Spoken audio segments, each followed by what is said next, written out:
If your provider enrollment application just came back rejected and nobody can tell you exactly why, there's a good chance the problem is the NPI.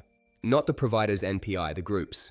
Most practices don't realize there are two types of national provider identifiers. Type 1 belongs to the individual provider.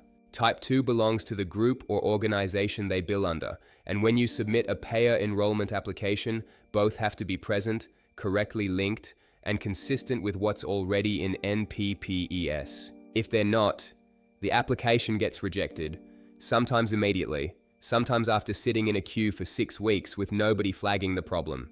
Here's where it breaks down. When a provider joins a new practice, most offices submit the enrollment application using the provider's Type 1 NPI. That's correct. But they forget to include the group's Type 2 NPI, or they include it but it isn't linked to the provider in NPPES.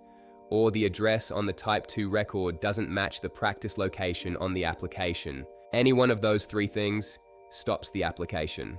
And payers won't always tell you which one. You'll get a return notice that says something like incomplete information or unable to verify and nothing else. So you resubmit and the clock resets. Here's what you need to verify before you submit any enrollment application.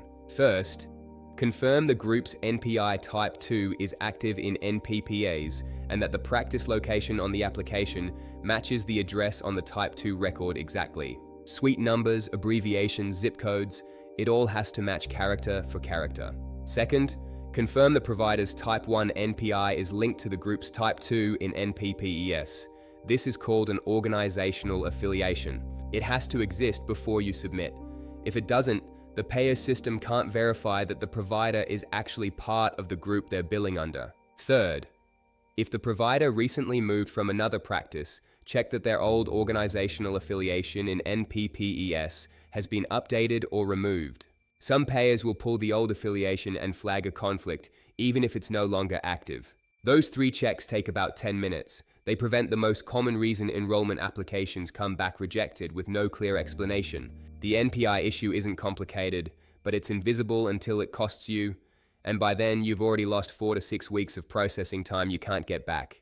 The Veracity Group reviews every application for exactly these issues before anything gets submitted. We've seen this mistake on new client accounts more times than we can count, and it's completely preventable.